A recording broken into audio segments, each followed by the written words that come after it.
خطبہ جمعہ کے اندر جس موضوع پر گفتگو کریں گے وہ موضوع ایک سوال ہے. سوال یہ ہے کہ کیا ہم مومن ہیں؟ اسلام پر تو ہر کوئی بات کرتا ہے، مسلمان ہونے کا دعویٰ تو ہر ایک کر لیتا ہے.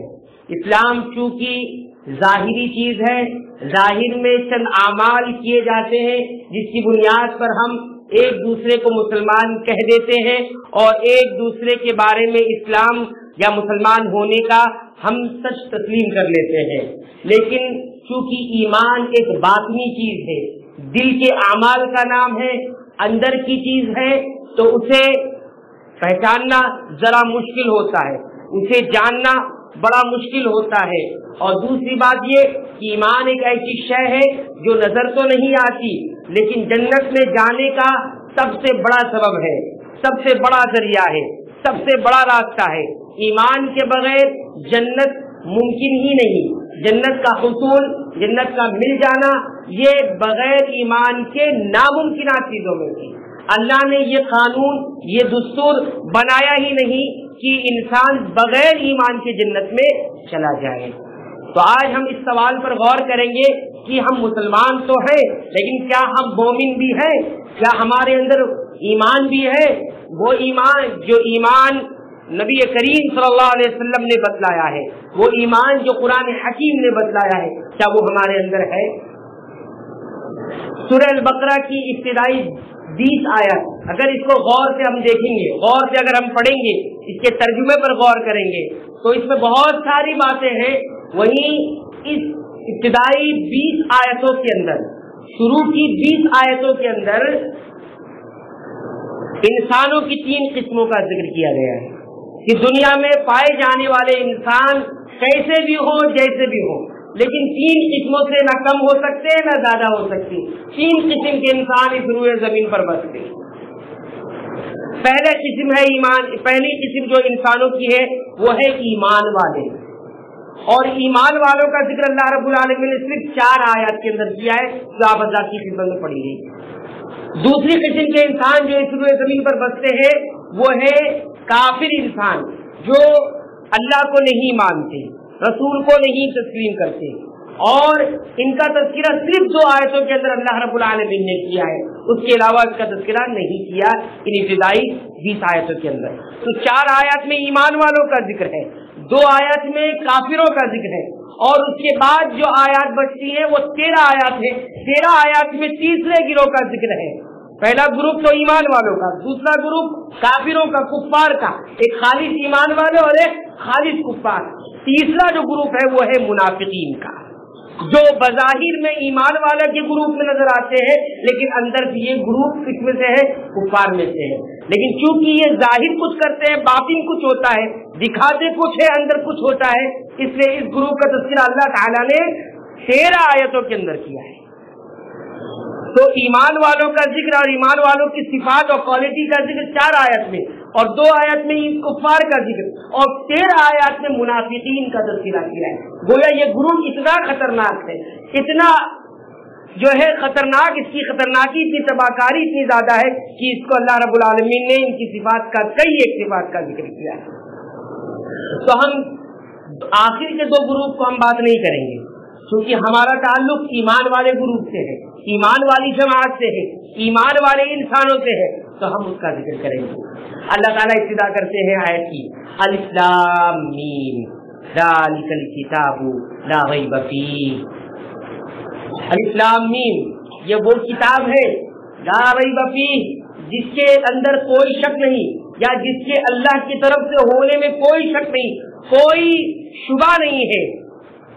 میرے بھائیوں غور کریں گے، دنیا کا بڑے سے بڑا رائٹر، بڑے سے بڑا لیکھک، بڑے سے بڑا مصنف، بڑے سے بڑا مؤلف اپنی کتاب جب لکھتا ہے، اپنی کوئی بک لکھتا ہے تو اس میں کبھی یہ دعویٰ نہیں کرتا کہ میری کتاب غلطیوں سے پاک ہے، میری یہ کتاب اس میں شک والی کوئی بات نہیں، شک سے بالکل پاک ہے. لیکن دنیا کی واحد یہ کتاب ہے قرآن حکیم، جس کا لکھنے والا، جس کا اتارنے والا، جس کو نازل کرنے والا خود شروعات میں یہ کہہ دیتا ہے ذالک الکتاب لا ریب فیہ،